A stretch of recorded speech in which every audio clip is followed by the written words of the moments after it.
This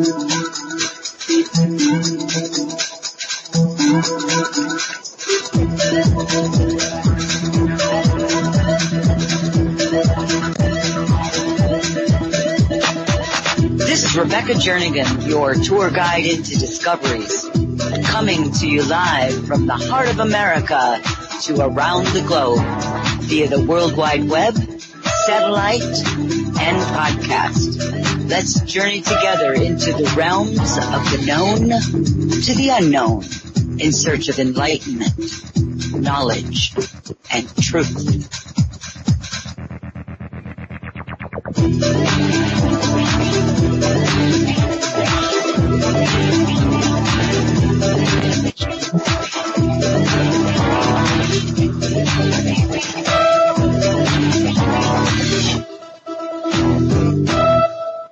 Good morning, good afternoon, good evening, wherever you are on this beautiful planet Earth.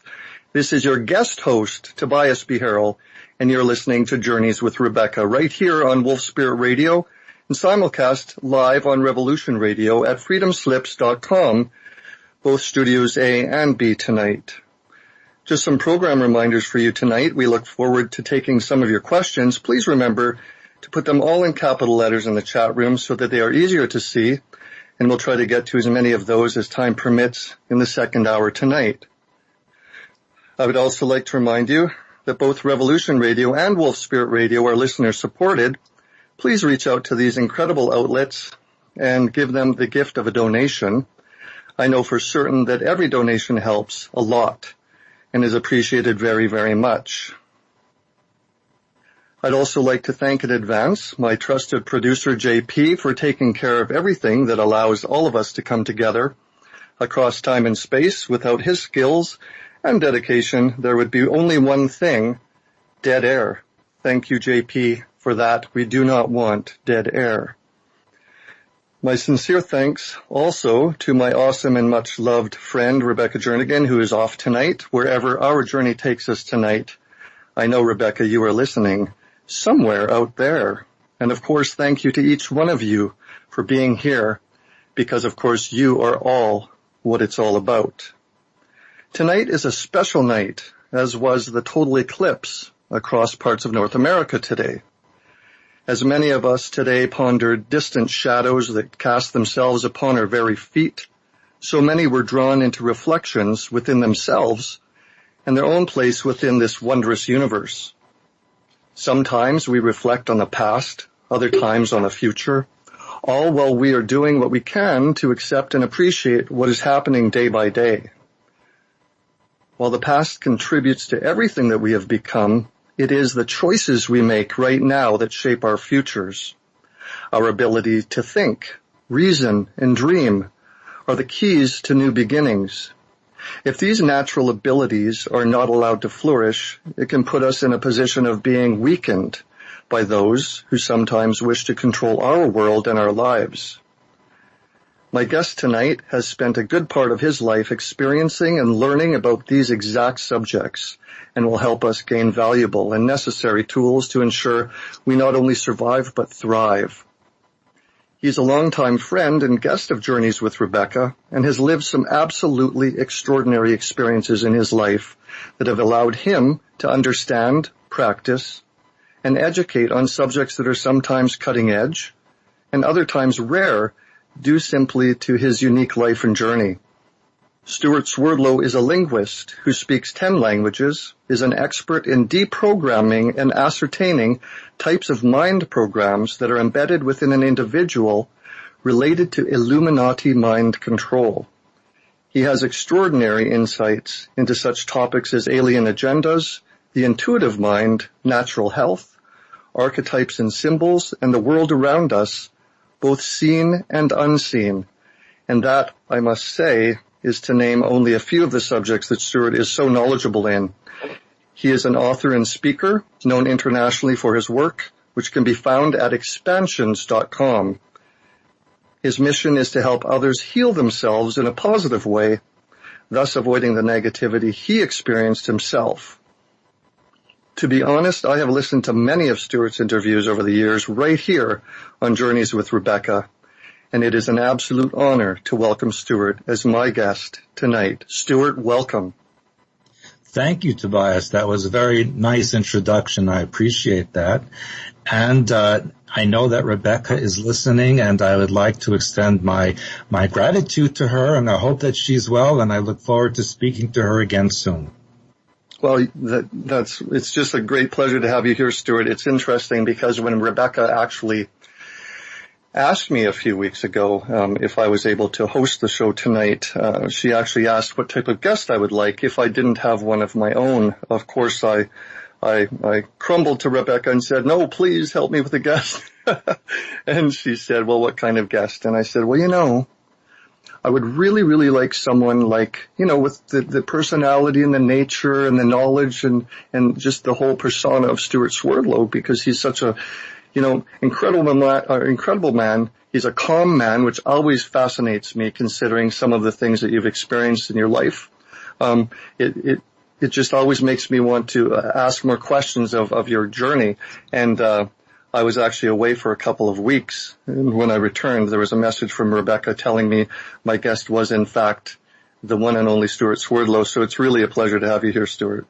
Thank you so much, Tobias. And, I have to smile because when you said that I was such a calm man, well, I think Janet would take exception to that at times.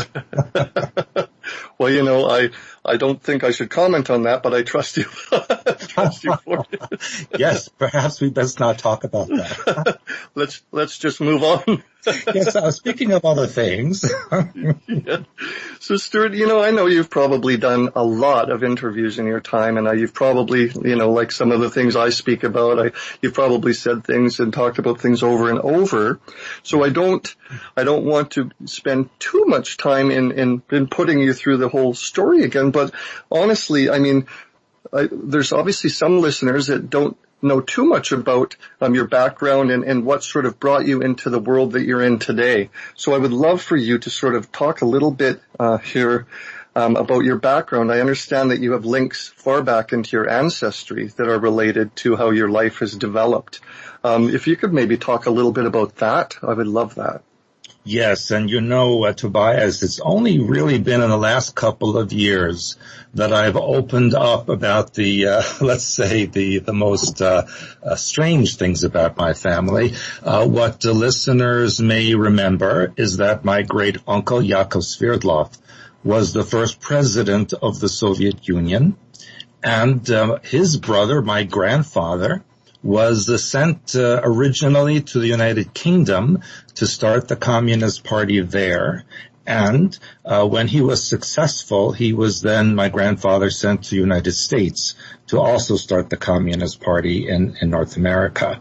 My great uncle Yakov was the one who ordered the assassination of the Tsar and his family in the city of Yekaterinburg in the Ural Mountains, and because of that, or should I say, in honor of that, according to the Soviets, they renamed the city Sverdlovsk, and the oblast, which is a Russian word for province or region, also is Sverdlovsk. And so it was a very important family in Soviet Union. I had another great uncle, Benjamin Sverdlov, who actually was sent to the United States to start Sverdlov Bank, believe it or not, in New York in the late early 1900s, and to convince the president of the United States at the time to not fight against the communist takeover in Russia, and actually contributed $20 million, which in those days was a lot of money, to finance the Russian Revolution. And then my uncle Benjamin went back to the Soviet Union and began in the 1930s the very first attempt by a major country to start mind control and programming to the population. So that is very key to what came later on for me. My grandmother, Maya Sverdlov, was a Soviet spy during World War II and actually blackmailed many of the Nazis in Europe at the time. And at the end of the war, she was rewarded for that by the Soviet Union. Yakov's son, Andrei, actually helped to form the KGB. So my family has had a very interesting background, to say the least. But I believe it is because of the KGB influence and the mind control from my family back in the 1930s and before that I was taken in 1970 to the Montauk Project, which was located on the eastern end of Long Island. And I was there from 1970 to 1983. And also I should mention that my father was used also for secret work in the United States, especially he was taken to an underground base in El Paso, Texas, before I was born. And after I was born, he was followed by Secret Service for several years. And my family has always been monitored by the government of the United States and other countries as well. So that's what led me to the Montauk Project, where I was involved in such things as genetic manipulation, programming and mind control, hyperspace work, language of hyperspace, which is what the symbols and archetypes are about. I was also involved in time travel, and many things which I have described in my books over the years. Wow, that sounds like definitely a family link or two there, Stewart. It's interesting. What really is the genetic link when it gets to all of these connections between your relatives, your great uncle, these different people in your life that are blood related, I'm assuming. What is the genetic link between Montauk and you? Well, the genetic link is that they were looking for somebody with the certain DNA patterns. And I should also say that before my family was in Russia, my family, in fact, it's interesting. In 2012, I was on a train from Nizhny Novgorod, which is where my family home is, Nizhny Novgorod, and I was on my way to Yekaterinburg, which is where the Tsar was assassinated. And it was an overnight train, and the compartment door opened up. It was kind of like a spy movie, and the KGB came in with a computer, sat down next to me, and showed me a history of my family. And they even were very surprised that my great-grandfather, or Yaakov's father, was involved in creating documents and passports to allow the Red Army to travel everywhere in the empire at the time. But they showed me that they traced my family ancestry back to 80 AD, believe it or not, in a small town in southern Switzerland. And then in 200 AD, the family dispersed to various other places, and one of them was to Sweden. And there they joined what eventually became the Viking group that was called the Rus. And in Swedish, Rus means rose. And the Swedish Vikings invaded the eastern part of Europe and set up what became the Russian Empire, because it was called Rusland, land of the rose, which became Russia. And so in effect, it was the Swedish Vikings and part of my family that created what became Russia. And that is why my genetics was so important to the people at Montauk, because they were very interested in genetics that could hold programming, that could open up the other 97% that is usually unavailable to people, and to open up the 90% of the brain that is also mostly unavailable to most people. So I guess you can say it's fortunate or unfortunate, depending on your opinion, but because of that background and the genetics, that's why I became important for use in the Montauk Project. Very interesting. It reminds me that so many times in the course of my life I've heard, different mention of the Russian government and different agencies being basically on the forefront for a very long time when it comes to psychic phenomenon, psychic research, et cetera, et cetera. So it doesn't come as a surprise to me with your history and the way that laid itself out. When it comes to your first experiences, how does one become a part of the Montauk Project? I mean, is this something that you're taken into? Is it something that is, a part of your free will? Is it something that's, you're kicking and screaming going in, wondering what's happening. What is it, Stewart? Well, I think it's all of the above at some point because, of course, as you also realize, those who are involved in spiritual work, that on some level we all agree to participate in the experiences that we have in our lifetimes.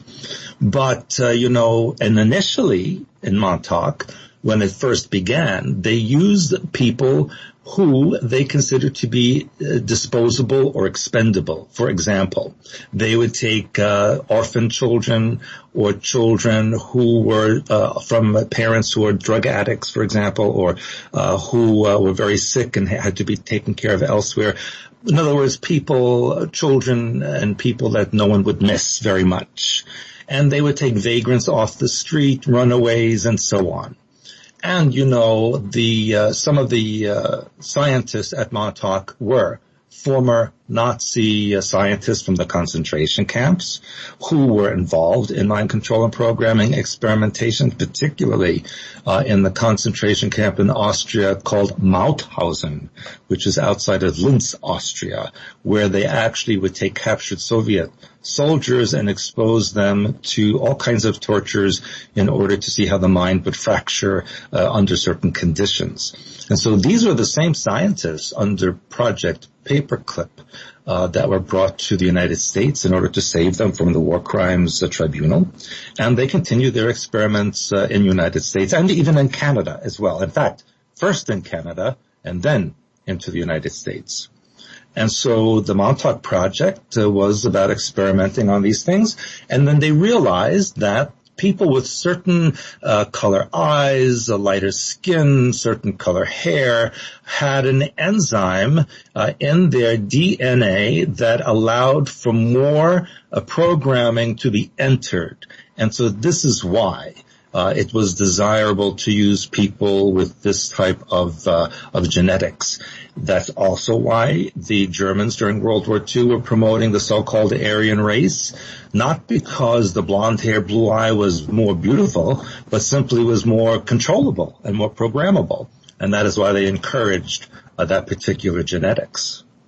Wow, that's fascinating. That's sort of a different perspective on what sort of the popular opinion or the popular story is with that, because usually when I hear people mentioning anything about the blonde hair, blue eyed people and their how they were sought after, I'm led to believe that it's because they had special abilities or they had some sort of unique abilities that made them more powerful.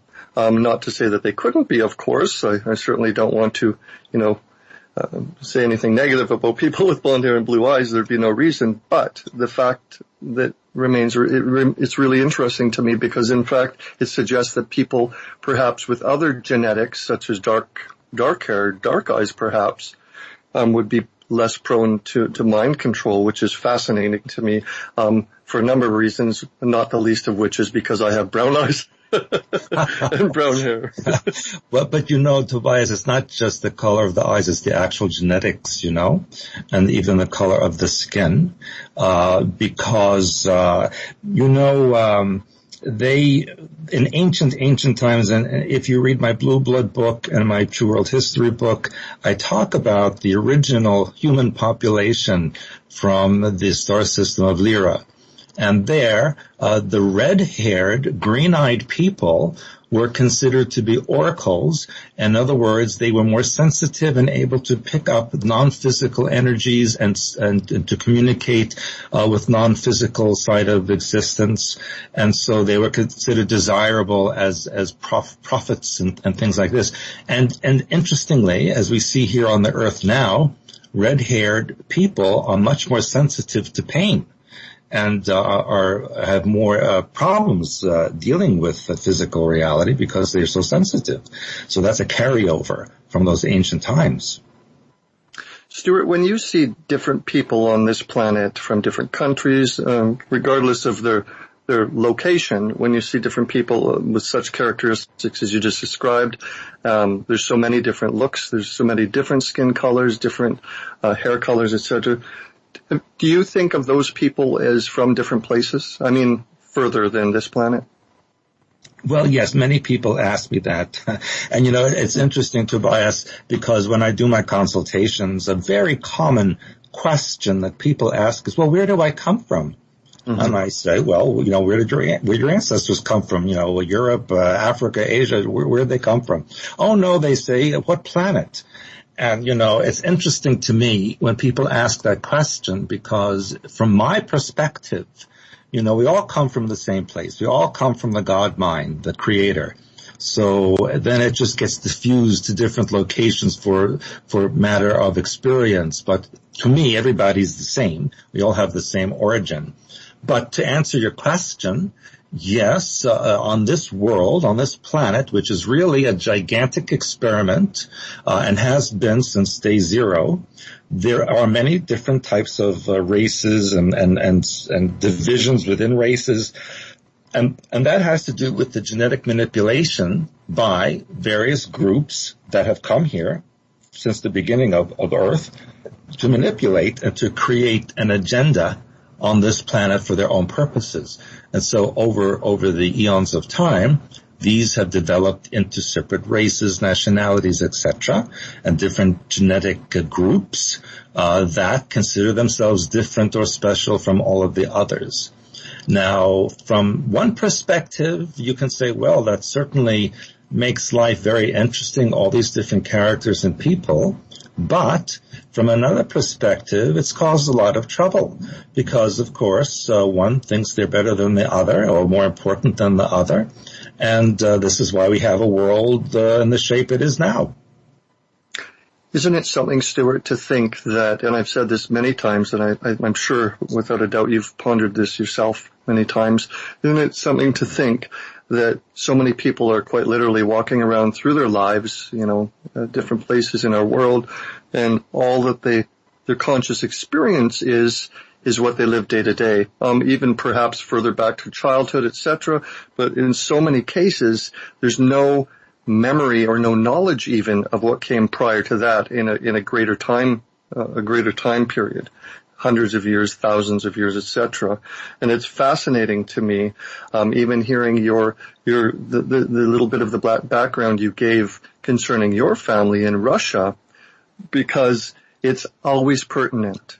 It's so very pertinent, as you suggested. You learned perhaps only in the last couple of years the pertinence or the connections between these things in your own life, but it reminds me just how much other people are missing, not only in their own lives, but the bigger picture on what's happening on this planet, as you just began describing as well. Isn't it something? Yes, I agree. And unfortunately, I see that particularly in North America, I will have to say that people are very narrow focused. They don't understand history. They don't understand the flow of the nations and the religions, etc.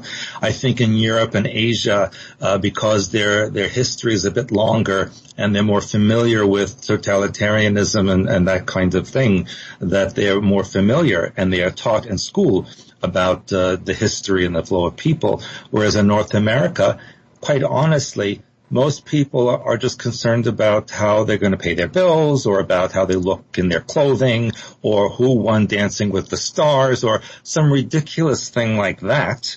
And that's done on purpose by the people who control the media and society to keep people basically dumbed down so that they don't ask questions, they don't find out who and what they are, and therefore they never learn what their potential is. And that's why I do my work, is to do as much as I can to make people aware.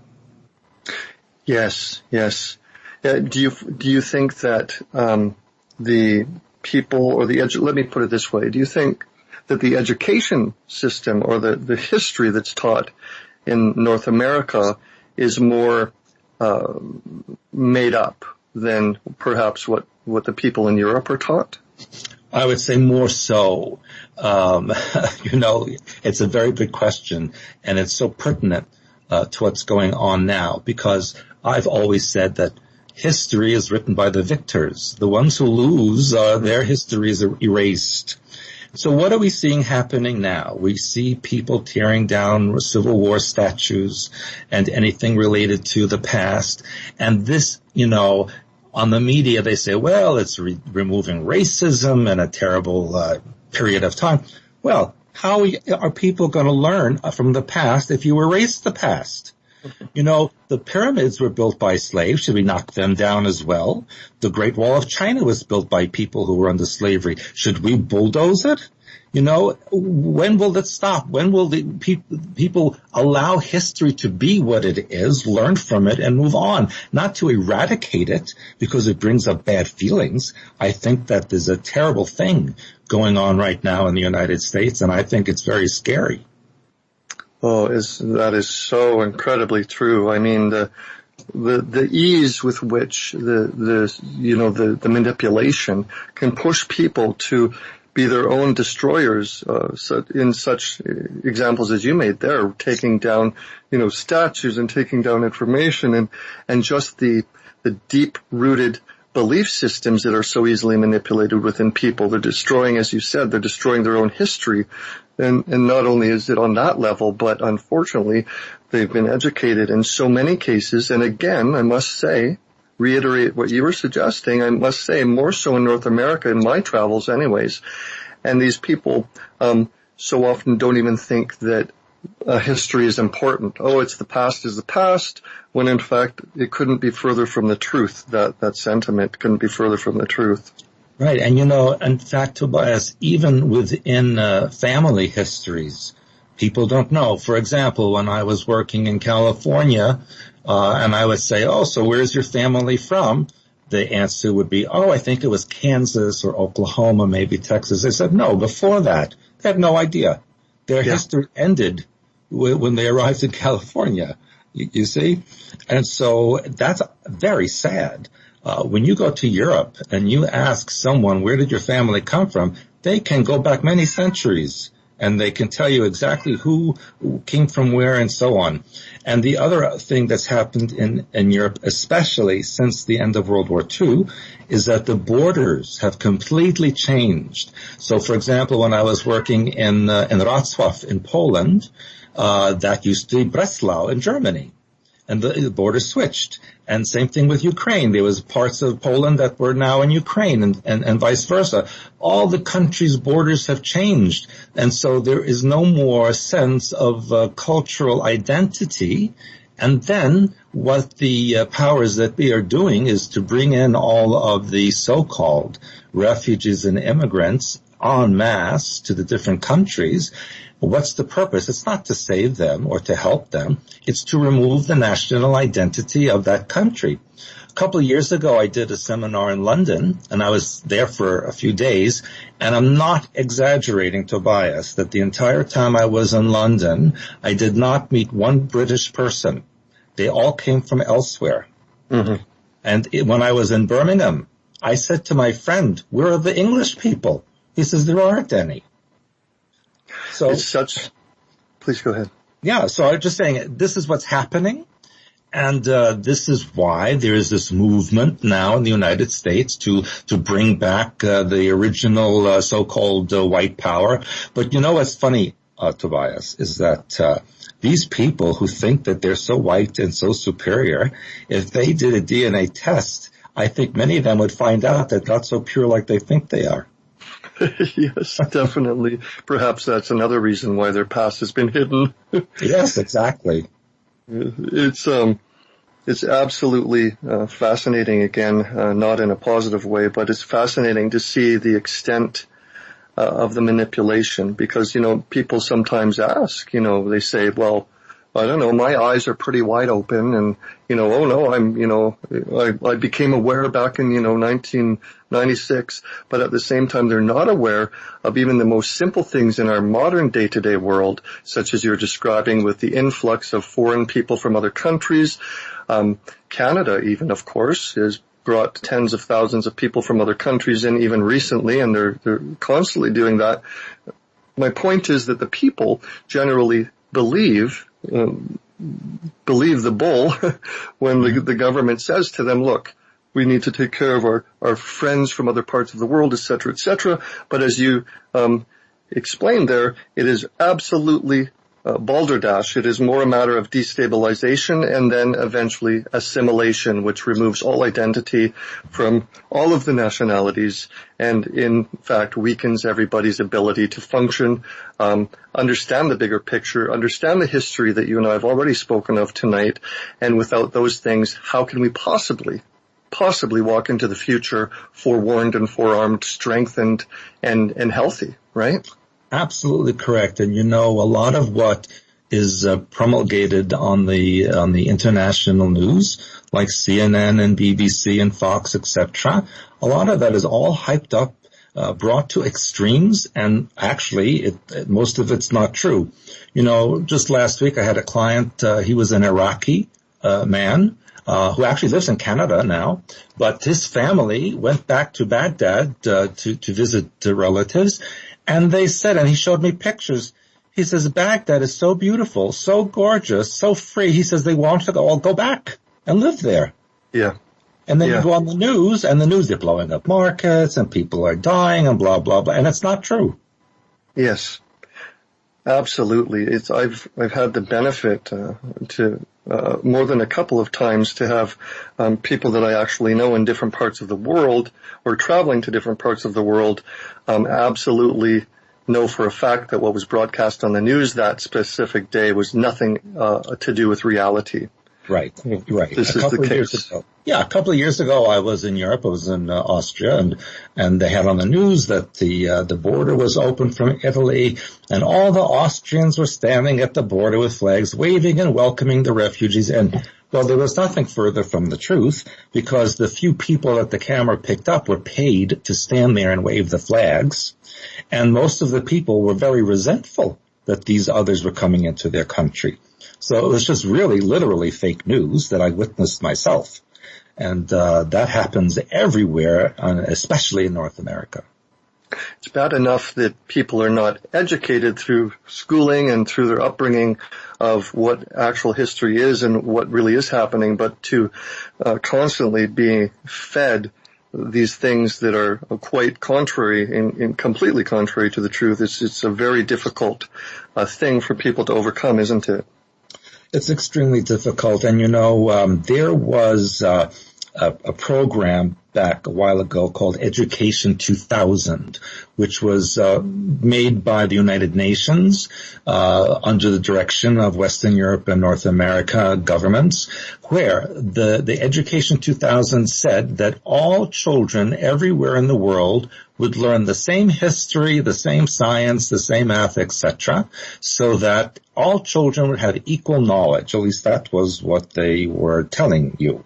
However, what they were really doing is taking a false history and view of the world and imposing it on all the children of the earth at the same time, so that at some point, when the world government becomes public knowledge, nobody would question their version of history.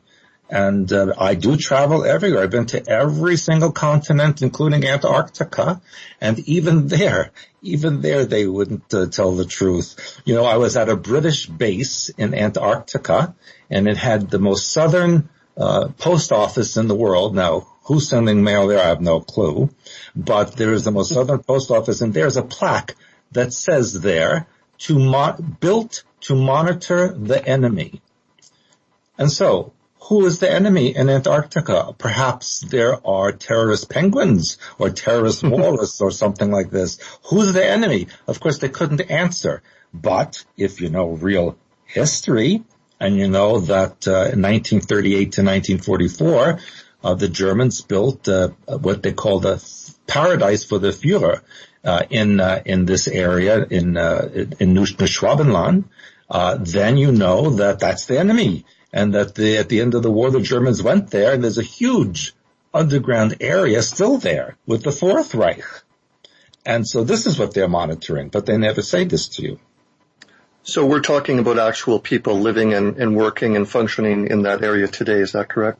Absolutely correct. And back in 1952, and hopefully you can still find this on the internet, Admiral Byrd did a talk show, a live talk show from New York City in 1952, and he was asked about his travels to North Pole and to the South Pole, And he stated on television, and I heard this with my own ears on the internet for his voice, his picture, and he said that people should know that at the bottom of the world is a nation larger than the United States and could be a threat to the rest of civilization.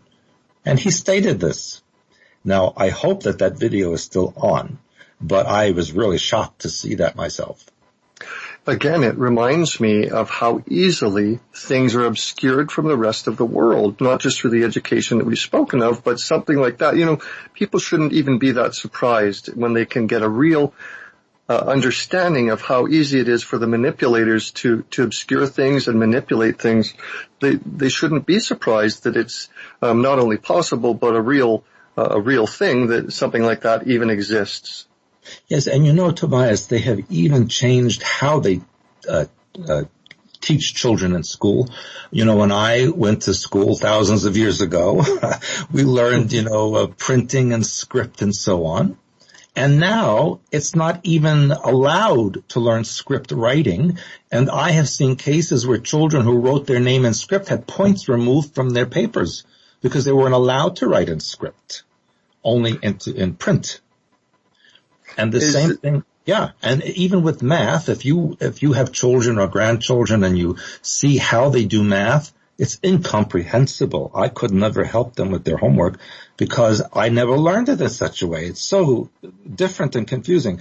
And why is this? Because they don't want people to learn how to write or to do math. Why should you when you have a smartphone that can do it all for you? There's no reason for you to learn anything anymore. So the phone or your computer will teach you everything you need to know.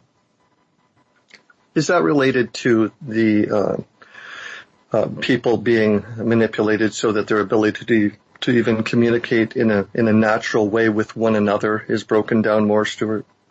Yes, how often do you see people really speaking to each other? If someone has to tell you something, they text you, they email you, or they Skype you, leave a message on Skype. No one talks like a person anymore. People are afraid to confront one another. And so everything is done electronically. And then in order to express yourself more, use emoticons. Instead of laughing or crying or screaming, use an emoticon or a color instead. And we've become a society of cyborgs, completely mind-controlled and programmed, and unable to exist without some type of technology in your hand or on you in some way. It's as though the technology has become the outer consciousness, the outer brain of the individual. Mm-hmm. So instead of, centralization of food, instead of centralization of resources, they've quite effectively begun, and more than begun, to centralize the brain, right? Well, they know exactly how to access the brain, all parts of it, all the brain waves. And, I've spoken about this many times, and it's in my books, that every word in every language has a frequency or a rate of vibration. And so you can convert every word to a vibration or transmission that can be transmitted to a brain. Your brain then interprets that vibration into the word, and therefore you are easily controlled. And you think that this is coming from your own thoughts when in fact it's being transmitted into you. That's something that is so extremely, extremely important for people to sort of contemplate, that most of the world, I've never heard them talking about things like this before. Very few people do I hear actually speaking about rates. The word rates, we're talking hertz rates, megahertz rates, the things like that are literally affecting your brain waves. It's so rare to hear people discuss that who actually understand what's happening. So I would love for you to talk a little bit more about that in relation to how these rates actually affect or modify thought patterns, feelings, even physical feelings within the body and emotions, Stewart. Yes, of course. And let me first add to that one bit And that is that the transmission, the towers, the arrays at mostly the North Pole, but many other places of the world, transmit a rate of vibration equal to human DNA frequency, and so they're able then to manipulate and change the morphogenetic grid of the Earth, including human and animal genetics. Just while you're walking around, having lunch, going to sleep, you're being altered, and you don't even know it. And so, if I may, I would go back to how the mind control even takes place. And even though the Germans experimented with it, it's happened way, way before them. And basically, when you fracture a human mind into as many pieces as possible that can be accepted, it creates a cube formation in the mind pattern that looks like 13 by 13 by 13. And if you do the math, that is 2,197 possible compartments that can be programmed and altered in some way to create sub-personalities, guardian alters, ribbon alters, constructs, internal programmers, all the tools and programs needed to completely control the human mind. And so this is what's happened.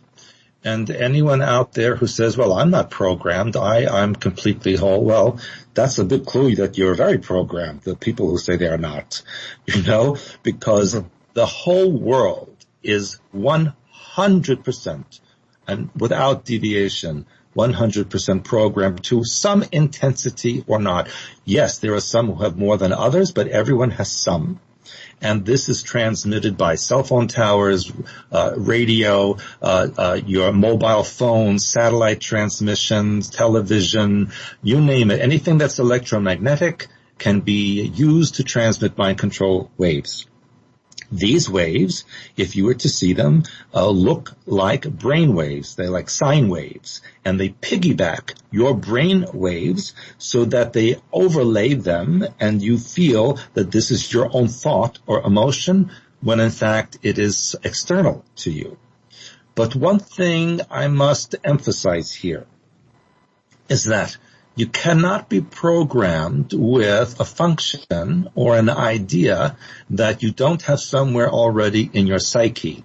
So, for example, if you are a very peaceful person who could never harm another, they cannot program you to be a murderer or an assassin, you see.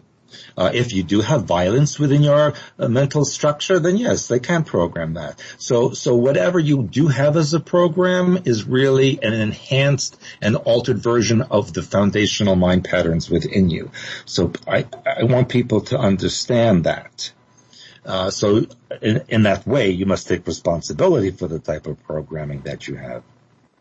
And so then each programming has, as we say, a frequency or a rate of vibration that contains the information necessary for that particular type of programming.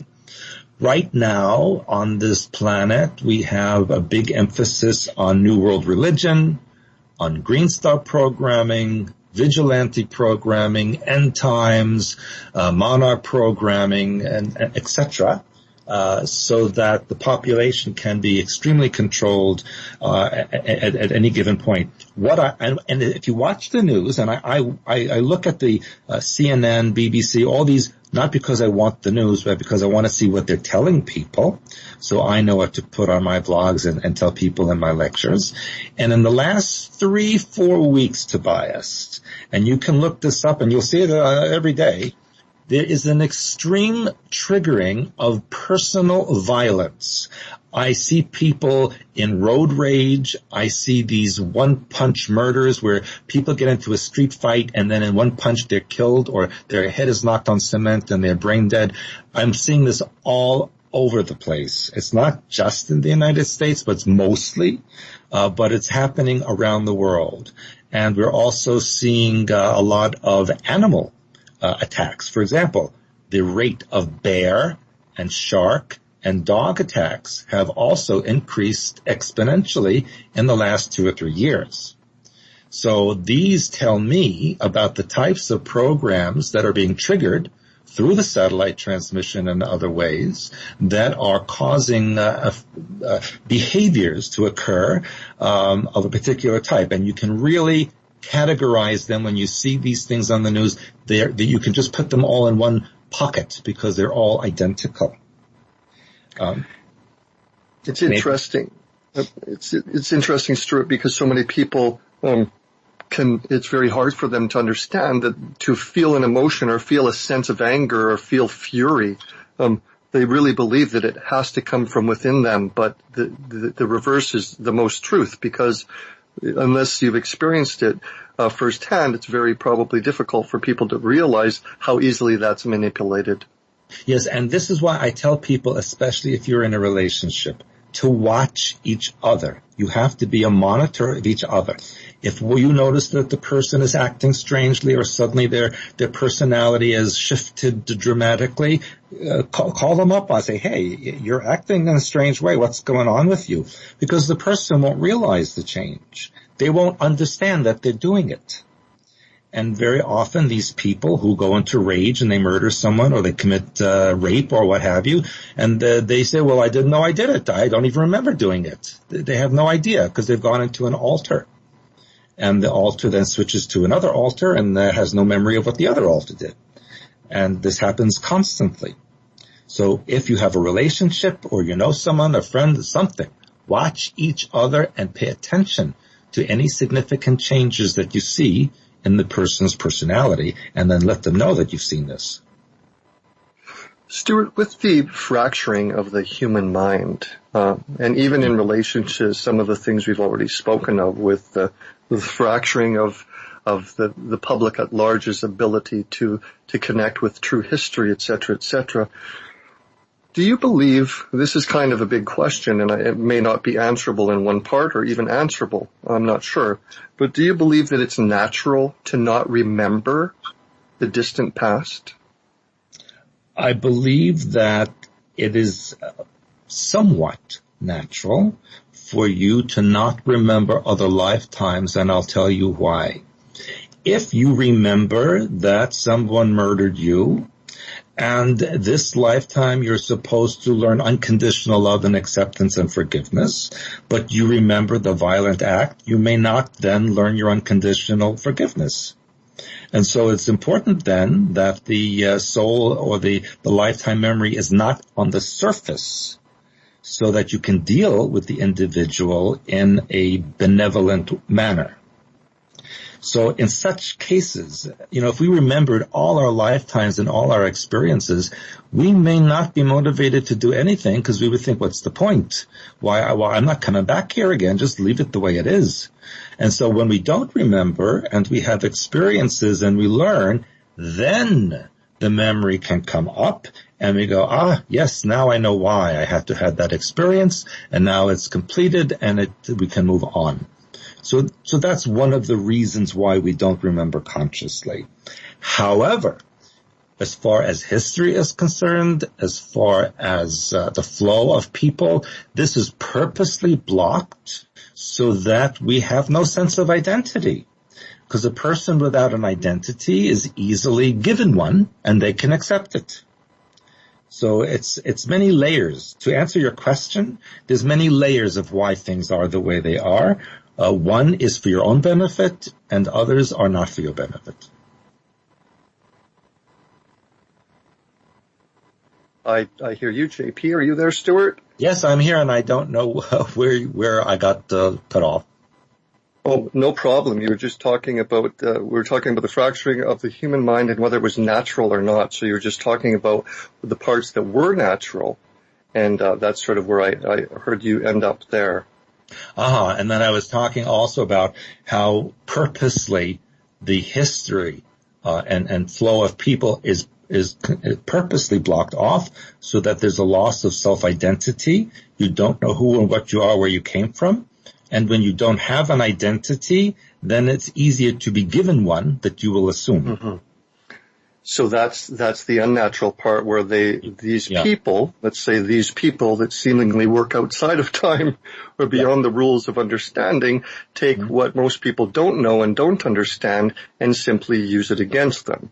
Correct. And so my ultimate statement was that some of the forgetfulness is for our benefit and some is not. It's interesting, Stewart, because when you explained that, it made me realize that I think just through some of my own experiences, it made me realize in identifying those memories that have been blocked naturally and those that have been blocked unnaturally, one can actually learn to distinguish between the two. Does that make sense to you? Yes, absolutely. And that involves analyzing your mind patterns, doing the hyperspace work that I teach, going into your DNA, etc., because then you see what is part of you and what has been masked over it. You can tell the difference. So you start being able to reveal the things that we've discussed in this first hour as hidden and obscured by, the news and the society and the manipulators and et cetera, et cetera. You can then learn through the hyperspace to actually start clearing away the blockages, the walls, and the things that would keep you separate from it, and learning more of the truth. Exactly correct. And that's what I hopefully teach people in my work, to explore within their own minds. You really don't have to go to different countries and different places. All you have to do is go inside your own mind, and everything is already there. Stewart, could you explain to us what hyperspace means to you? Hyperspace, is it hyperspace programming? No. Hyperspace is not programming. Okay. Programming is of the mind and physical reality. But I use this type of analogy, for example, like the physical reality is the yolk of an egg, and astral layers of the shell, and everything outside the shell is a hyperspace. So basically, hyperspace energy is it's just pure energy. There's just pure thought, pure energy. There is no form, so to speak. There's color, tone, and archetype. And that is the foundational energy of all of creation. And when you put together the formulas of color, tone, and archetype properly, you create and manifest in physical reality. And that's what I teach in my work.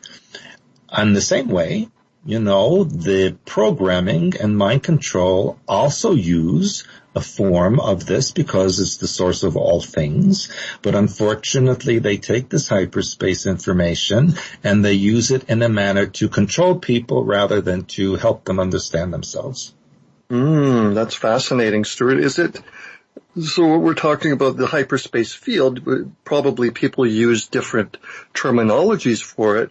I might use the phrase, information field or information streams. It's that space, the hyperspace that contains information that not only can you draw on, but in which information is recorded in many cases. Is that right?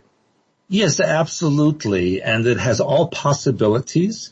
And the people need to understand that this is not the only reality, that there are actually infinite simultaneous realities, so that every possibility has a manifestation somewhere. And we are able to connect to any of that. So for any situation, any problem, there is always a solution if we know where to look. So we're literally talking about manifestation of reality. Correct. And I also use this analogy, Tobias, that thoughts are like film, the brain is the projector, and physical reality is the screen. And so if you don't like the movie that's playing around you need to change the film, which is the way that you think. What you think, you will reflect back for yourself. And Stewart, from the sounds of what you're saying and talking about tonight, is it fair to say that there are people out there somewhere in time, somewhere in space, that understand how these things work and how to use them more than the general public? Yes, of course. There are beings, I can't say just people. There are beings in all realities that understand this. But here's something to know. The New Age, which is again a mind control program, they have said that there are space brothers and there are angels coming to help us and blah, blah, blah. Well, that's not really true, because the really benevolent beings do not interfere. They allow every being to learn its own lesson so that it will never create the harsh manifestations again. The Chinese have a saying, and they say, if you give a man a fish, you feed him for a day. If you teach him how to fish, you feed him for life. And so by not interfering, they're teaching you how to fish. And the benevolent ones are, yes, they exist, of course, but they're not interfering, because that's actually against cosmic law. You know, if you tell a child, you better not touch that stove, you'll burn yourself, what's going to happen? Child's going to touch the stove, whether you like it or not. And it's a good thing, because they'll never do it again. Lesson learned, right? Correct. Yes. And things seem to stick better when it's learned and experienced in a natural way rather than an unnatural way, isn't it? Yes, but I'll even go further than that. And I'll say that experience and truth is learned through pain and suffering. Because when you are calm and peaceful and sitting in a comfortable chair and people bring things to you, you're not getting up. You're not going anywhere. But if you're sitting on broken glass and people are poking you and kicking you, you're going to get up and move and find something better. Stewart, hold that thought. We're going to come back after this break. Everybody grab yourself something to drink. During the break, Stewart Swerdlow is my guest, and we're going to talk more after this. Welcome back, everyone. Tonight I am speaking with Stewart Swerdlow. Before we continue, I'd like to invite all of you to visit Rebecca's website at journeyswithrebecca.com. You can follow everything that's happening with Journeys on Rebecca's website, as well as sign up for her newsletter, which will keep you up to date in real time on what's going on.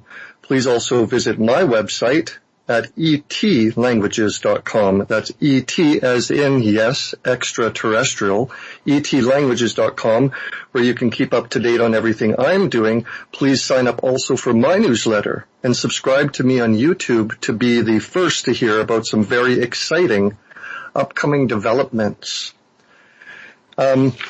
Stewart, welcome back. Thank you. Stewart, I understand a little bird put an idea in my ear that you will be visiting Europe this October. Yes, I will be in Belgium from October 27 to November 2nd, doing seminar and consultations there. And then I'll be going to Tampa for another event. And, yes, there's many things coming up. In fact, even just in September, we have our week-long class right here in Michigan. I believe it starts September 4th. And I will teach everything that I have learned in the last few years and all the information to everyone who comes. Incredible. That sounds like a very adventurous and informative couple of classes there. That would be fantastic for sure. For anybody that's interested in any of those events, what's the best way to find out more about them, Stewart, and how to contact you or get tickets? Yes, for any events, you can go to my site, expansions.com, and under events, there will be listed everything there, and you can contact Patricia at customer support at expansions.com. Those of you in Europe who want to go directly to the sponsor there, the email is seminarstewart, I believe at gmail.com, yes. But something to that effect. Yep, that's what Claudia has told me, that seminarstewartswerdlow@gmail.com. Yes, okay, good. So you can go there. And also, my website will have all of it all in one. So you can go there if you want to see what's going on. Great. Is there anywhere else people can find you on the internet, Stewart, other than your website? Yes, of course. We have several Facebook pages. We have couple of fan pages. We have personal pages. And to tell you the truth, I don't know so much about Facebook access. So you can just look me up on Facebook and see all my events, including this show, listed there. Fantastic. Thank you for that, Stewart. I'm glad that people know where to find you, find Rebecca, and even find me now. Yes. I would like Stewart to delve deeper into the types of tools you've discovered through your own life and experiences and research that actually do make a difference to the things we spoke about in the first hour. I know we've discussed in the first hour so much about programming and the fact that programming is so very prevalent within the population, and not just the population, but I think the thing that is probably quite troublesome to some of the people who might be listening to this is when we infer that so much of the New Age programs, the very programs where people think that they are immune, are actually the programs that are most complete with the programming that is built in to defeat people. That's correct. I would love for you to talk deeper and delve into these types of tools that people, even in the most serious of predicaments, or even the unwitting participants, can use. Yes, and you're correct in saying that much, if not all, of the New Age is designed to throw you off the track, make you think that space brothers and archangels are going to come and save you, and while you're waiting for that, other things are going on behind the scenes, and then by the time you realize it, it's too late. And so one of the things, so many techniques that I teach, for example, simple one, to balance the left and right hemispheres of the brain by centering at the pineal gland at the very center of your head. Now here is where the New Age has distorted things. So for example, the so-called third eye that they say is at your forehead. It is not at your forehead. It is at the very center of your head, in the geographic center between the left and right hemispheres, so that if you put your finger at the top of the bridge of your nose and then go into the very center of your head, that's where the pineal gland is located. And if you focus on the color royal blue and this location at your pineal gland, an archetype symbol, which is called a T-bar, will appear. Now, depending on your genetics, there are 3 different kinds of T-bars in humanity. One looks like a capital T, one looks like a small T or cross, and the third looks like an Ankh. Now, all 3 are equal in value. There is not one that's better or worse than another. There are no designer T-bars. They all have the same function. And so what you would do is, for example, in the morning before you get out of bed, and in the evening before you go to sleep, to center at your pineal gland in royal blue, and in a matter of a couple of seconds, your T-bar will appear. Depending on your emotions or thoughts at that moment, the crossbars could be leaning or twisted or bent in some way. And what you do mentally is straighten it out so that the crossbars are completely perpendicular to one another and form right angles. And this will do 2 things. First, it will regulate the thought processes between the left and right hemispheres of the brain, so your thinking does not go to extreme. Secondly, it will connect to the pituitary gland, hypothalamus, thyroid, and thymus glands to regulate all of the chemical and hormonal flows of your body. And so this is a very simple and a quick exercise that will balance the mind and the body. And I mentioned to do it in the morning and in the evening, but you can do it any time of the day or night that you feel unsettled or imbalanced. If for some reason you're not able to see your T-bar, what you can do instead at the pineal gland is to create a royal blue circle with a royal blue dot in the center of that circle. Centering the dot in the circle is equal to balancing the arms of the T-bar. You can draw on a piece of paper, use whatever visual aid that you need, but this will keep your brain balanced so that you don't go to one side or the other. And this will help you in your decisions, etc. Then there's another symbol which will be very hard for me to describe, so I do recommend you either go on my website or look in some of my books or on YouTube. It's called Brown Merger symbol. Brown Merger, M-E-R-G-E-R.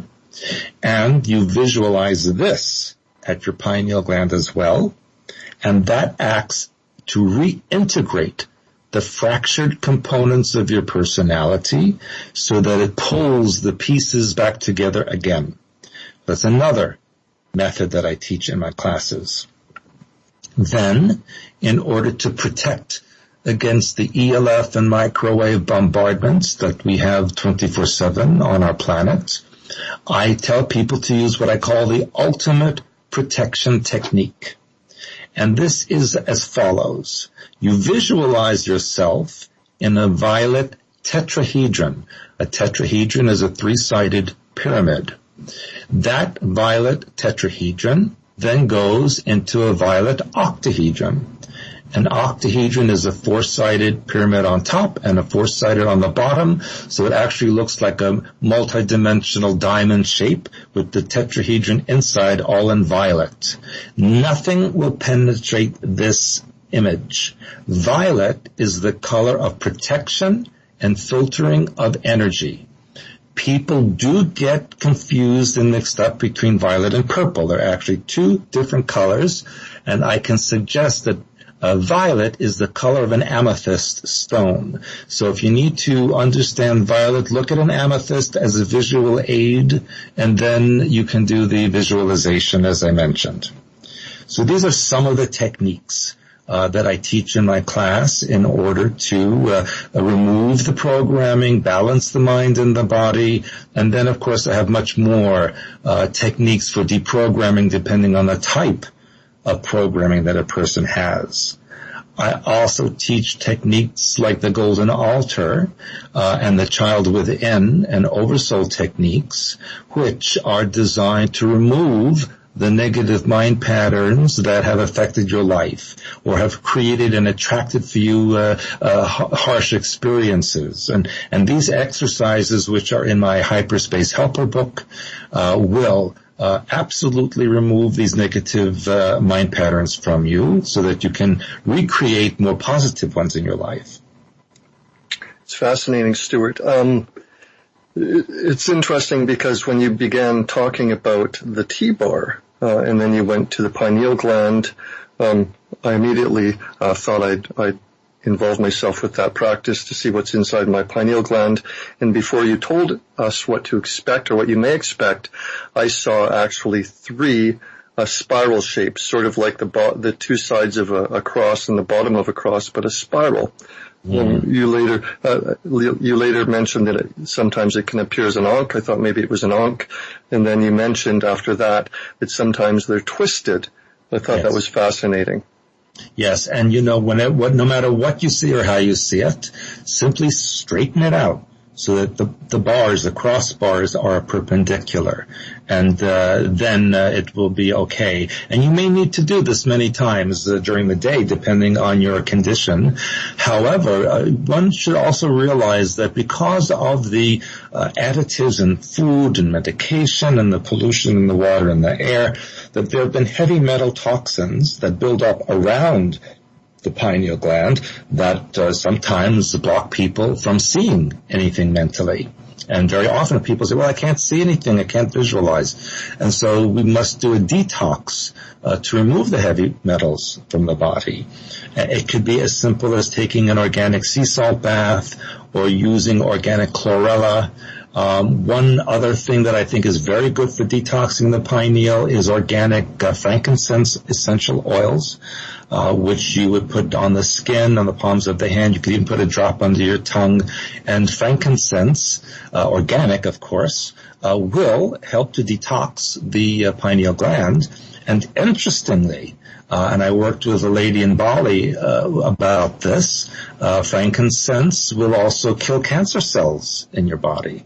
So there's a lot that I teach about homeopathy, about naturopathy, and alternative healing. I have recently received my doctorate in alternative medical healing and also deprogramming, and I will be teaching that. I'm also on the staff now of Pan American University, School of Natural Medicine, where I teach all of this as well. So there's a lot that people need to learn and apply into their lives, because what you learn on the internet, what you've learned in school, unfortunately, much of that is not correct. It's interesting, Stewart. Again, I'm just thrilled to hear you comment that you're continuing to build on your life and your experiences and your knowledge. I have no doubt that you would do that because of your passions and your drive. It's interesting on a number of levels here. We've talked about sort of the New Age culture, which can be very defeating. It reminds me, in contrast to what I just said about you yourself, it reminds me that the one thing behind the programming of the negative New Age sort of philosophies and things like that is actually to prevent progress. It's to make people complacent and to make people accept and to make people not think and just believe that something else is just going to fix things. Absolutely. And Tobias, I can't tell you how many times I have heard people say to me when I mention an issue that they have, well, can't we just forget about that? Can't we just move past it and not even talk about it? Well, yeah, you can do that, but then it's just going to fester and make worse things happen for you in your life. What people don't like to do is to confront inside themselves. It's easy to look at the mirror to see how your hair looks and how your clothes look on you, but it's very difficult to look at the internal mirror and see what's really making you think and feel. And that's what people want to avoid, unfortunately. And they are diverted, as I mentioned earlier, with such shows like Dancing with the Stars and the best of, singer and here or there. Who cares? When I put them, every morning I come downstairs I have an exercise room, and I do my exercise, and I have the radio on just to divert my, the music. And I hear the announcers talk about the shows that they saw last night and who won this and who's dating this and who got a divorce and I'm thinking, who cares about those things? How is that going to change your life? And then I realize these people that are listening and so interested, their lives are so boring and so useless to them that they have to live vicariously with these people in the entertainment field. See? And there, in a nutshell, you just described programming. Yes, exactly correct. And it's very, very sad. People say, well, what shows do you watch? I don't watch television ever, ever, ever. I don't go to the movies. I don't do any of those things. I sometimes have to watch the internet news so I know what people are asking me about on the website, and I know what's going on in the world. But I don't watch television. The books that I read are about history. They are about mind patterns, and they are about all kinds of interesting scientific things. I don't read novels. I don't read, love stories, things like this. I only read things that I know are true, and then I hopefully incorporate that into what I know. And so this is what people should do. And people think, oh, well, at your age, you should think of retiring and this kind of thing. I can't ever imagine, Tobias, of myself ever not doing my work, ever, or even retiring, ever. So I will always learn, I will always teach, I'll always do as much as I possibly can. And that's what people are supposed to do. Yes. I agree, Stewart. I think that's the natural way of things. And there's another example of sort of a conditioning and a misinformation when people are told, oh, no, you need to retire and just lay back and do nothing. That's almost like another religion, isn't it? Oh, my God. I would go crazy in 5 minutes. Me too. Here's the thing. I don't have to tell you this, I know, but, to use the brain is how we create new pathways, new synapses, and keep it functioning. So people say, how can I do these things, these higher-minded things, and how can I make sure that I could be psychic and see the world for the way it is? And I always say the same thing you said, Stewart. The first thing is health. The first thing is health. And the second thing is to actually use your thoughts and think. Mm-hmm. Well, and here's the thing, I make a distinction. There's a difference between the mind and the brain. The brain is a device that the mind uses. And then when you leave this body, you leave that brain, but you take your mind with you because that's what you are. You are a mind.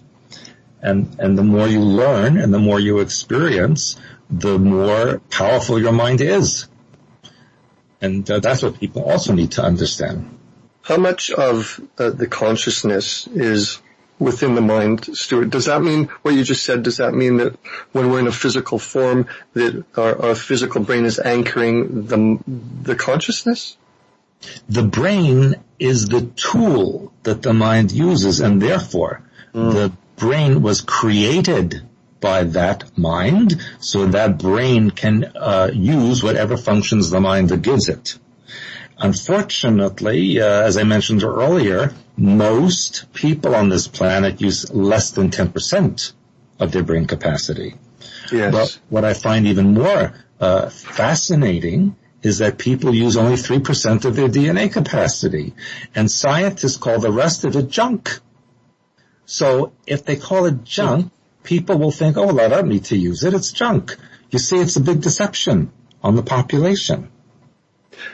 Again, if people were actually thinking and reasoning and had the ability and hadn't been, toxified, poisoned, et cetera, re-educated, assimilated into these things, they would be using their mind in thinking for themselves rather than taking what's been fed to them, right? Absolutely, and I hope my goal is in my lifetime to see that people become aware of such things and do something about it. Yeah. Absolutely. Stewart, I'm going to take a few minutes here. A couple of questions have come in from the listeners, and we're going to go backwards a little bit because we're going to go back to Montauk. A couple of questions specific to Montauk here from Craig UK 007 is his nickname in the chat room. The question, Stewart, is where were the reptilians at Montauk from? Underneath the earth, off planet, or the fourth dimension? And again, I will just find out from you, Stewart, if you have information related specifically to that. Yes, unfortunately I do, Tobias, because I saw them, and I do believe I wrote about them in my book, Montauk Alien Connection. And to answer this person's question, all of the above. There were reptilian beings who came from under the earth. There were reptilian beings who came from other worlds.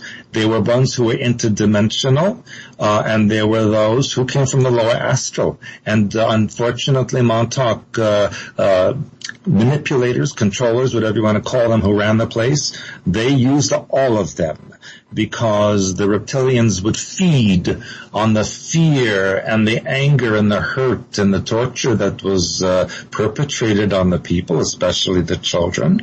And in response, the reptilians would give the controllers technology or information. So it was a very strange interaction and trade, if you will. But there are many other types of beings there. And also, I do recommend that people read the Blue Blood, True Blood book and True World History book, because I describe the various different types of reptilian beings. There's more than just one type. There are many types, just like there are many humanoid types. Stewart, were the reptilians you mentioned were feeding, was the word you used, on these types of energies, these types of, pain, suffering energies? Was this something that they use as a food, or is it something that they're actually using as an energy type to manifest things? Yeah, the ones who come from the lower astral, they would use this energy as a food. They would feed on it to empower themselves. And the physical reptilians would use the aftermath, and when I say that, I mean the blood, hormones, organs of the ones who were sacrificed at the height of their fear. They would ingest these products, and that would energize them physically. It's fascinating. This is another topic that always fascinates me, because people, they talk about this type of thing, feeding and energy types, et cetera, and I know you're very acquainted with these subjects in your work and your practice.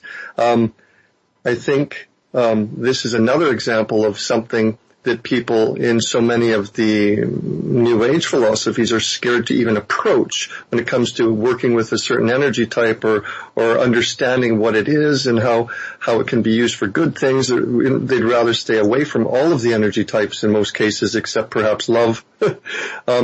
because they assimilate them with these other entities and negative things. But when in fact you probably through your practice understand there's a lot of energy types, and it's not so much the energy type, but how it's applied that can be beneficial or negative. Tobias, that is a perfect statement, and that is exactly what I wanted to convey. And especially, you mentioned the word love, because for the New Age people, I don't mean to be derogatory, I call them la people, and everything is love. We just love everybody. It'll be okay. Everything is love. Well, no, love is an energy. It's how you apply it. I can love you unconditionally, or I could love you to death.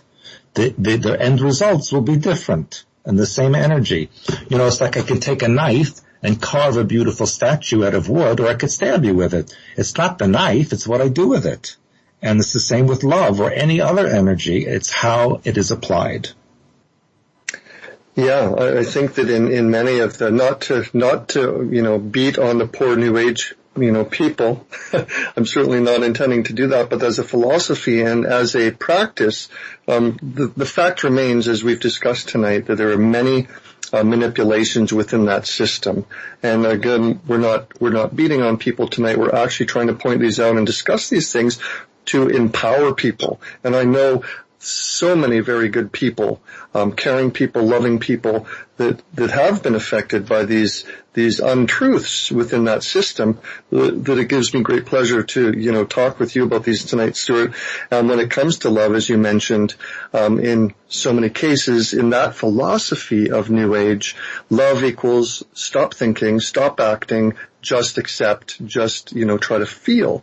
Mm-hmm. When in fact that is the problem. Because when you stop thinking, you stop acting, then you become assimilated. You can't do anything. You become simply a victim archetype rather than someone who can change the world, and we need to change the world. Well, that's another interesting point you made there, Tobias. I have a little bit different angle on the last statement that you made, if I may. Mm-hmm. Because I feel, and I've come to realize this only recently, that we are really not here to change the world, but the world is to change us. And that's why we've incarnated here, because, when we look over time, and I mean eons of time, the world really has stayed the same. The people are different. And the people must learn from the experiences of the world so that they can change their own mind patterns. So that's why I feel now more than ever that the world is supposed to change us by experiencing it.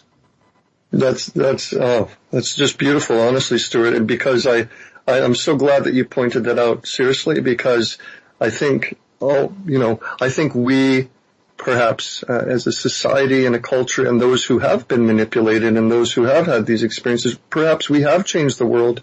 And I think that's probably a bad thing in light of your statement. I think we shouldn't change the world. I think it's naturally probably perfect the way it was. But in fact, that filter, as you mentioned, would change us so that we can then go out and do our thing. That's natural, right?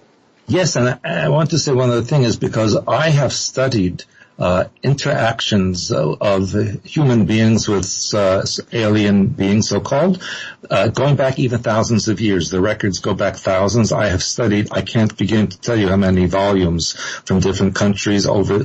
And the interesting thing is, over time, when I look at different words that are used by these alien beings or concepts, what they say is that there is no evolution. That if you're born a dog, you're going to stay a dog. If you're a giraffe, you're going to be a giraffe. You're not going to morph into anything else. And so the world is really much more stable than we think. And they thought, or they stated, that human beings have the wrong concept of development, because it's not that the species evolves, it's the mind evolves, and as the mind evolves, it incarnates into a different species to accommodate that mind. But the species stays the same, because it's there to teach that lesson. You see? Do you mean, Stewart, that whatever we began as, so to speak, if in fact there is a beginning, species-wise, we're always the same thing. We may just take a different form, a different physical body to experience within? We take a different physical body to accommodate the mind that we have at that moment. So, for example, a species, an elephant species will always be the elephant species. Humans were always humans. They didn't devolve from apes.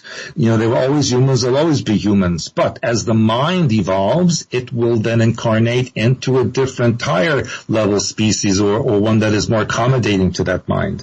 That's the point that they were trying to make. Yes.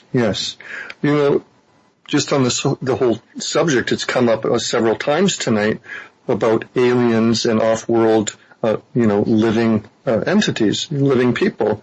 Clearly, the suppression and lack of knowledge of the alien reality is it has to be one of the greatest suppressed, misguided, uneducated parts of the programming for this world. Most people can't even believe it's true. Isn't that something? Yeah, because if people knew the truth, that would be the end of religion and government and education and science, and everything that the Illuminati want to continue would be undermined. And so they are protecting themselves by keeping the truth a big secret. What's fascinating also, Stewart, it just came to my mind that so often people ask me, well, how come you have experiences? How come, Tobias, why did you see a flying saucer? Why have you had contact? I'm sure people say it to you perhaps sometimes. Stewart, why did this happen to you? Why isn't this happening? Why aren't we all having experiences like this? What do you say to them? I say it depends on how you think in your mind. If you are open to a wide range of experiences, you will have those experiences. If you are narrow focused and you only want to see the one tree in the one forest, then that's all you will see. So it's up to the individual to expand their wider range of acceptance and perception, which everybody can do. It's up to the person. No one's restricted or limited or punished. You can see whatever you allow yourself to see, because here's something to know, that the human beings on this planet, with their senses, are able to see 0.5 of existence. That means humans cannot perceive 99.5% of existence. That's really narrow focused, isn't it? That's for sure. That is absolutely for sure. It's a bit scary, isn't it, to think that it's almost like walking in the dark.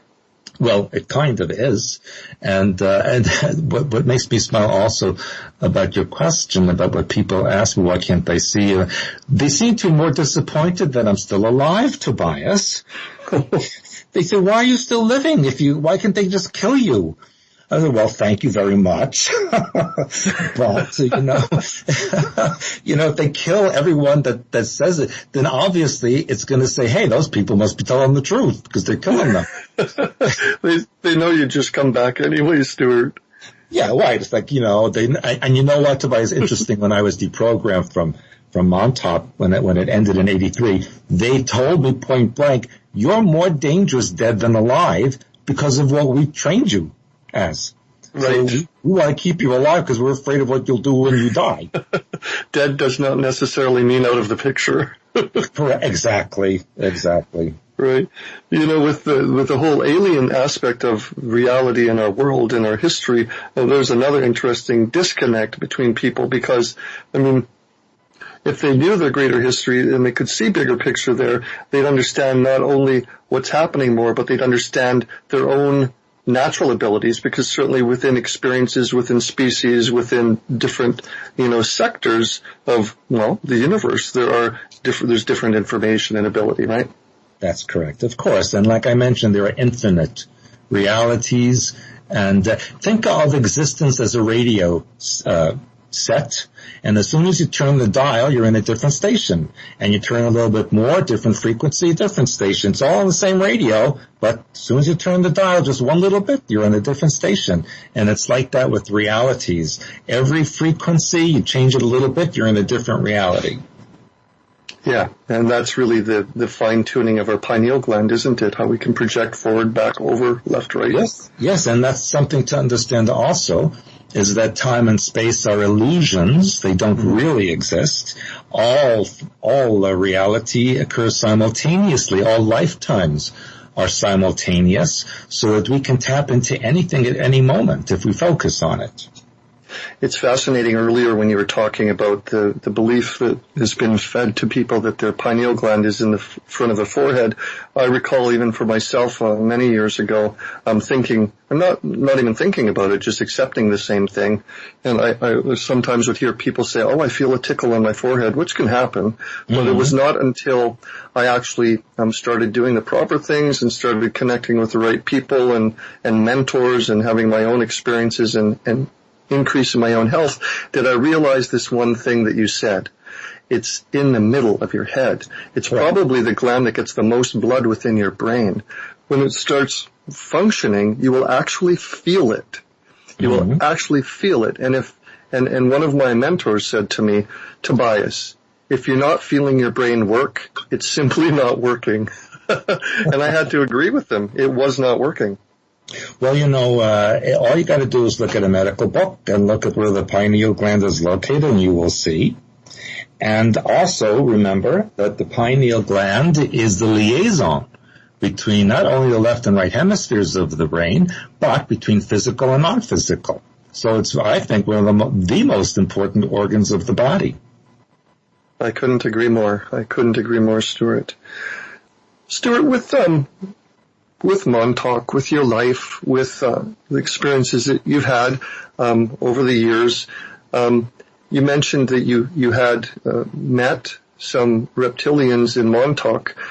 What other species have you come into contact with over the years? Oh, wow. In fact, I suggest for people to look at my Blue Blood book. In there I have diagrams of the species that I did encounter. I have met beings from Sirius A, Sirius B, Rigel, Zeta Reticula 1 and 2, of course the Draco reptilians, also Antares, there's so many butterfly beings, praying mantis, all kinds of things over the 13 years that I was there. Remember, we live in a galaxy, the Milky Way galaxy, that has approximately 200 billion stars. And then we live in a universe with umpteen billion galaxies. And that's just this universe. Then there's infinite universes. So you can imagine how many species there are. You can't even imagine how many there are. Yes, yeah. What often I've thought is, I can't imagine that people can't imagine that there are other species out there. That's just the most incredible experience I cannot not imagine. Right. So when people say, oh, we're the only ones, I said, well, you can't get more narrow focus than that. Yes. Yes. And that's why there are many beings out there, many civilizations that consider humans to be quite ignorant. Yes. Yeah. Stewart, I don't want to get you into any political shenanigans off-world or otherwise, but do you have any favorite species that you've come into contact with? Oh, my. Tobias, you ask such interesting questions. Well, to be quite honest, I'm not a fan of humans. To be quite honest about it. Yes. But also, remember that the ones who come here have an agenda. And whether they call themselves good or bad, they're here for a reason. They're not here to uplift mankind or change DNA or do any of those things. They're here because they have an agenda, period. And this Earth is a big laboratory.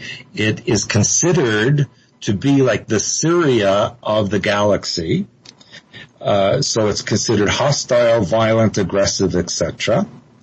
And there's a lot of things that may happen in the near future that will make things different on this planet. But, I can't say I have a favorite species. I really can't, because they all have issues. Yes, I love that answer. Yeah. We are unique in our own ways. We're absolutely all unique in our own ways. And it's funny that it's very fair that we come down and sort of say, well, everybody, how do I put it? what's good for one is not always good for the other, but it accentuates our uniqueness, and I think that's part of the flavor and part of the color of reality. So, yes. Yeah. Right. Stewart, it's interesting, with a couple of shows that Rebecca did, as I was her guest, and it's sort of tongue-in-cheek, but actually quite honestly, we named the episode Psychic Time Traveling Alien Speaking Exorcist.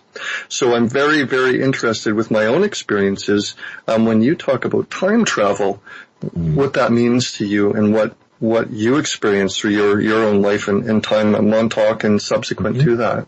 Okay. Well, what we learned is that every point in time and space is unique. Again, a unique vibratory rate. No 2 points are the same. And so, when you know the rate of vibration of where you want to go, and you take a person, place, or thing, and you match that rate of vibration to that person, place, or thing, there's an instant connection to the location. Not even a second, split second, because they can't exist separately when they're in the same frequency. That's how time travel occurs. That's how interstellar travel over billions of light years occur in a second, by matching frequency of location to the object. So that is what Montauk partially was about. They were given coordinates by certain alien groups, which were later on found to be incorrect. And that is why when they sent someone to where they thought they were sending them, they wound up in deep space or under the ocean or inside a rock or someplace else. And so there were many years experimenting with frequencies to see where they were located. And once they established that, they would send what we called an anchor to that location, so that we would always have a connection and easy transmission. And that went on for quite a number of years. And of course, even though Montauk ended in 1983, there have been many subsequent experiments, even in other countries, that just picked up where that left off. Stewart, when you're talking about that, is it more a case that's a type of astral projection of the consciousness and or the body? That's a separate thing, because you can mentally time travel or bilocate instantly if you know how to do it. But what I was speaking about is an actual physical transmission of a person or thing to another location in time and space. So we look at two different things. And also there's a distinction between a wormhole and a vortex. And I teach this in my simultaneous existence class, where a wormhole is simply a shortcut between point A and point B within the same reality. A vortex is a shortcut between realities. So we must make that distinction, because people use the terms incorrectly.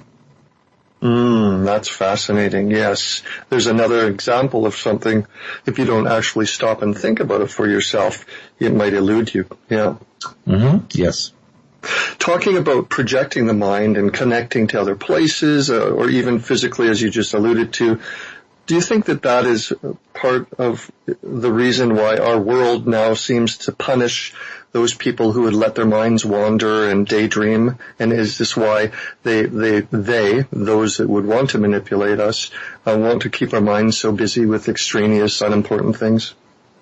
Well, yes, but also remember that conventional science and other modalities tell you that those things are not possible, that you can't time travel, you can't go into deep space and so on, because they are keeping you in a box. And yes, they don't want you to daydream or wander in your mind, because you might come up with something that you're not supposed to know. And that's why the programming acts as a mask over your thoughts, so that you don't go beyond a certain level. So instead of, rushing to your encyclopedia that's been provided to you for information, you might go out into the hyperspace and actually derive information from it, terrifying to those who would choose to manipulate us. Yes, but it's funny you mention nobody has an encyclopedia anymore. Well, that's true enough, yeah. Because they say, well, you have the internet, that's your encyclopedia. And so, yes, unfortunately, the internet is controlled, despite what they say. Real, true history is not going to be on the internet. And the truth about time travel and aliens is not going to be on the internet. So it is not as free as people think it is. I guess the internet in that regard can be looked at as the living, constantly manipulated encyclopedic volume. Yes, exactly correct. And I'll tell you, that's so true. The last thing you alluded to there that you mentioned about the information about alien species, et cetera, not being on the internet, so very true. I know from personal experience that in certain information is released into that forum, there can be quite the repercussions. There's somebody out there, somewhere, someplace, sometime that certainly wants these things not fooled with that they put into place. So even to come out and discuss the things you're discussing tonight are just absolutely outstanding. I just think it's outstanding, and to be able to get into the depth of it and into not only the foundation of what's happening as we did, especially in the first hour and certainly through the second hour, but to address things that can actually be used to change this, right? It's just such an important thing. I've just such I can't say enough what a pleasure it is talking with you. We've got a few minutes left. I'm excited about that. I would like to ask you about technologies for brainwaves and to enhance, or to protect from adverse technologies, for example. Have you ever used or do you use any technologies? No, and that's a very good question, and people ask me about that all the time. I do not trust the technologies that are offered again on the internet, because I don't know who built them. I don't know what's in the software, and I don't trust any electromagnetic device that's going to be placed on my body that I didn't build or I didn't know who the builder was. So yes. I don't trust those things. I rather work with my own hyperspace techniques using the mind. The mind can do more than the technology. And so why should I use the technology? Stewart, what is your passion? I mean, we've talked all about everything that obviously is your passion, but what I'm asking is, what keeps you so powerfully passionate? What is the one thing, if you had to sum it up in one thing, what is the one thing that keeps you driven? Wow, Tobias, who writes those questions for you? My higher self. Well, that is so interesting, because my first answer was sushi and red wine. Oh, wow, we must be related. Yeah, must be, but I don't think that's the answer you were looking for. So you know what it is really, is quite honestly, because of my experiences, because of the pain and suffering that I had to go through, I don't want my children and my grandchildren to go through that ever. And whenever I get sad or depressed, which I do, I'm still a person, and things bother me, I just think about some of my grandchildren and how they make me laugh, and how when I'm with them, I can't think of anything else. And that's what drives me, because I don't want them to grow up in the world that I see developing. I don't want my grandchildren to experience anything like I experienced in my childhood, because I didn't have a childhood. I had something else that was no one should experience that. And so that's what keeps me going, to do what I can to make things better for myself, my loved ones, and the people around me, and hopefully be an example to other people to do the same for their loved ones and themselves. And that's what keeps me going. Yes. Sorry, Stewart, I did lose your audio for a little part of that, but I caught it up at the end there. I'll have to listen back and hear the whole answer. I'm very interested in that. Drive is so very important. Passion is so very important. And again, that's so often, as you know, one of the things that the cabal or the Illuminati or whatever one wishes to describe them as tries to draw and pull out of people, so that they're left in this little mass of Mobilization, really, right? Yeah. Stewart, sometimes you've mentioned universal law. How is it used by the cabal? Should we be using it? You do use it. Okay. That's how things exist. How do they use it? Very interestingly, because every now and then you'll see on a news show or in a movie or a book one little line of truth, and you'll think, wow, they actually told the truth. And then you don't see it again. And so what they do is they announce everything that they're going to do. If you don't see it or if you don't understand it, that's not their problem. They told you. So that's universal law, is if you're going to do something, you have to say you're going to do that. And you can't be sneaky about anything. And so to their minds, they have been following universal law for their favor in that way. Yeah, that makes absolute sense. Absolute sense. Stewart, you alluded to your Blue Blood book. Could you tell us about anything else that you've written? Well, I've written quite a lot. Mm-hmm. I mentioned there is Hyperspace Helper, Healer's Handbook, Montauk Alien Connection, Blue Blood, True World History, 13 Cubed, True Reality of Sexuality. We also have now Archetype Symbols book. We also have Janet's Decoding Your Life and the little fluff books. We have a lot of books out there, and I'm in the process, Janet and I, of completing the largest alternative medical healing book ever written. And hopefully it's in the final stages of editing, and it will be used as a requisite, a volume for the Pan American University School of Medicine. And I recommend that when it's out, everybody should read that book. Well, considering the fact that one of the foundations for reclaiming your own power and your own ability for your higher functions to work is health, that is some very good news. Yes, and in fact, it's so much information that might have to be in 3 volumes, but all 3 will come out at the same time.